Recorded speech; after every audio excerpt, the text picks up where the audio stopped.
Hey guys and girls, thanks for joining me.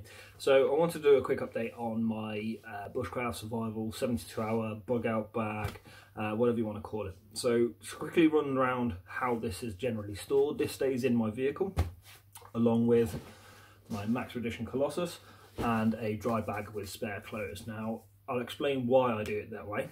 So behind my driver's seat I have a Tesco's delivery box, you know, the big crate type thing. This all stays in there along with a blanket and the dry bag, as I said. Now the idea I have had is I can't afford duplicates of everything, so the kit has to stay in the van and I can swap and change. Now it is a get me home bag ideally. I have a little 4-year-old son and a wife, and if worst comes to worst, shit hits the fan and I'm away, I need to get home. So this is a 3-day bag designed to get me home.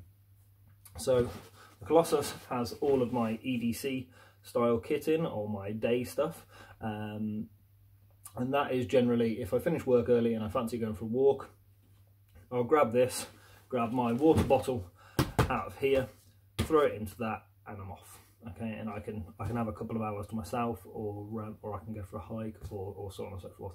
If worst happens to the worst, I can grab this, I can grab my Maxpedition, I can grab my spare change of clothes, and I'm off again. That's a scenario of you've got to get out now. It's now or never. Okay, so I always have my wallet on me, again, form of ID, form of money. I always have my phone on me, which is what I'm using to record, so I always have access to emergency services and always have access to the internet. So again, as I said, if I'm bugging out and I absolutely need to, these can all come with me at the same time. If I have the time to swap and change, I can leave the Maxpedition bag in the van and bug out that way. So in the dry bag is a spare pair of clothes, as I said. So we've got 2 pairs of boxers, 2 pairs of socks.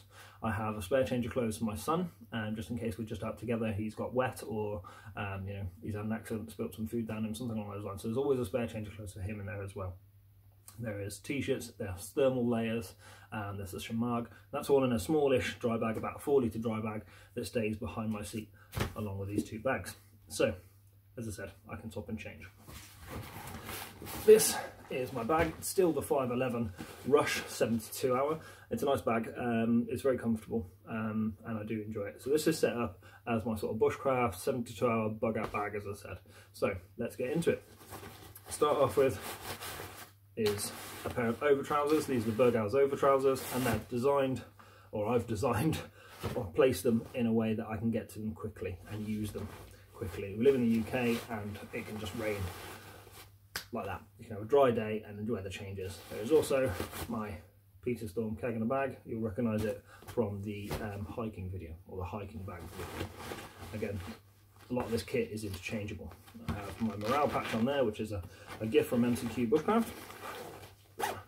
And in the front pocket here, I have my dump pouch, so that can go onto my belt and I can use it for going foraging, or can use it to carry more gear if I have to. So straight onto my belt. I have a couple of books, the SAS Survival Guide and the Collins Gem First Aid Guide. I have a Mylar sleeping bag. Now this is huge. I've used one of these before, not because anything happened, but I wanted to see how big they were, and they are large. You can actually turn this into almost a tent. Then I have some hand sanitizer for cleaning up. I have my stove and my glove for dealing with hot items. Okay, so those are just small items that are kept in that front pouch out the way. Then in this pouch here on the top, I have my Israeli bandage. This is the 6-inch version. The 4-inch stays in my first aid kit, but it's always good to have a second and a larger one, so that one stays at the top of my bag. If I'm only taking this out, my tourniquet will also go in here.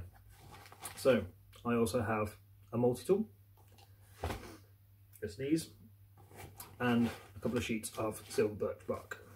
Okay, there is also there a glow stick. Okay, so that all stays in the top of my bag, nice and neat and out of the way. Then in the actual top of the bag, I think this is designed for ballistic goggles, because this bag is designed for military use. There is a small compass. No point in having a compass without a small pad of paper. So there's a pad of paper in there. In there is also some repair patches. This is the Gear Aid repair patches for clothing, bags, etc. They're basically duct tape. There's some tissue paper for blowing my schnoz.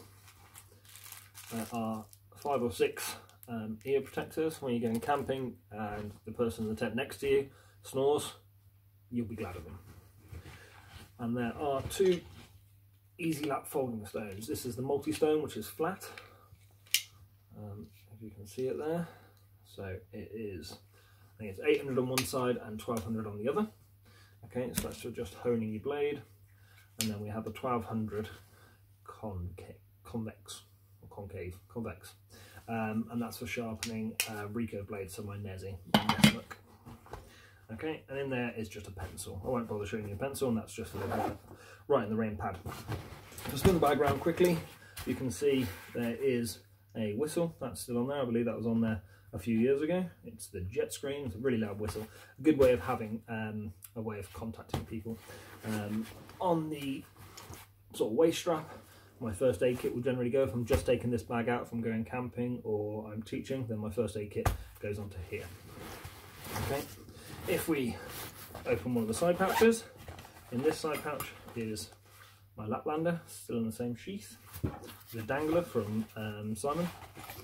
There is a Halter First stainless steel. In the UK, it is illegal to have a fixed blade on you unless you have a good reason. Unfortunately, just in case isn't a good reason. So I just keep a nice cheap small knife in the kit. Always good to have a knife.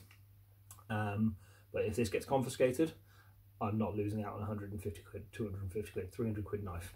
So I'm just losing a £5.50 from Amazon. There's also 6 tent pegs in there. Now, tent pegs are useful. Yes, I normally carve my own, or I'll tie my tarp out to a tree.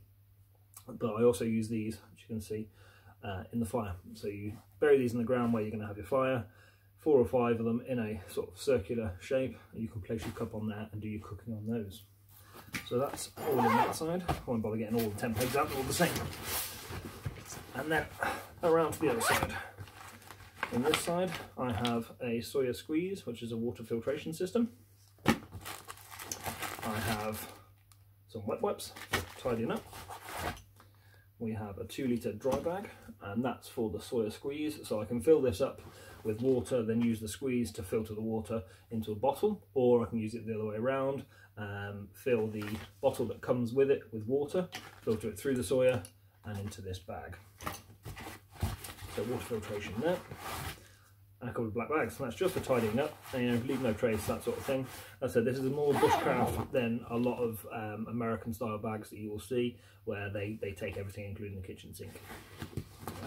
That's up to them. If that's what they want to do, that's what they want to do. But this is designed as I use it.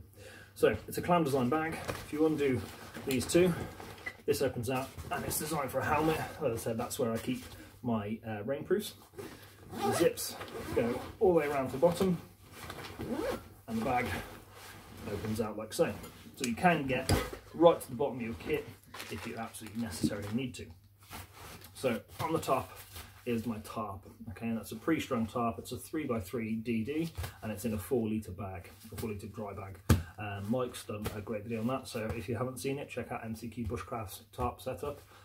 That's exactly the same as his. The only difference is I've got a carabiner on the top of mine, just so it's easier to slide around. Like I said, it's pre-strung, so all the paracords in there as well. There's my cook kit in its oiled canvas bag. I've done a video on that. Please feel free to go back and check it. A couple of cups and a bottle with a spork and a couple of lids. My fire kit. This is my Surefire kit. Again, I've just done a video on that. Please feel free to go and check. That stays in there as well. Then we have my Gore-Tex bivy bag. So this is part of my sleep kit. This is, as I said, my bug out sort of setup if I was going camping, and then would be a small airbed or a mat there, or my hammock and my hammock slip, and then my sleeping bag, and I would get rid of the Gore-Tex bag. Paracords and straps, so yeah, spare paracord for any particular reason. Small brew kit, so hot chocolates, teas, coffees, that sort of thing, that's in that bag. Then we are down to the meat and potatoes, so to speak, and we have rations. There's a few freeze-dried meals in there, and we have another couple of extra freeze-dried meals there. Okay, and then there is also a Trangia in the bottom of the bag with some methylated spirits. My Trangia fits nicely into my little stove, so I can place the Trangia in there, inside the stove, set fire to it and start boiling water for food or to clean it. Obviously, ideally in the UK, you filter water through a dense cloth, so a Millbank bag or a multiply folded handkerchief or shemag, or through Sawyer, and then boil it to get rid of everything else. That doesn't get rid of any chemicals. Unfortunately, that is a risk you have to take. I'm not really aware of anything that is in my price range that will get rid of chemicals. That's just one of those things, I'm afraid. So yeah, I hope you like the video, guys, and I hope it updates you as to what my kit has become. Combined weight, I can't remember if I mentioned it, this is literally the 9th time I've done this video. I've had postmans at the door, I've had a phone ring, I haven't been happy with a few of them. So yeah, if I can't remember if I've mentioned it, the combined weight of my hiking bag and my bug out bag, if I had to grab them and get both of them together, is about 12 kilos. So this one is about 9 to 10 kilos, this one is sort of 3 to 4. So about 12 to 13 kilos. So yeah, I hope you like the video, guys. Please like, comment, share, and mention anything that you think I may be forgetting. There is a torch in here.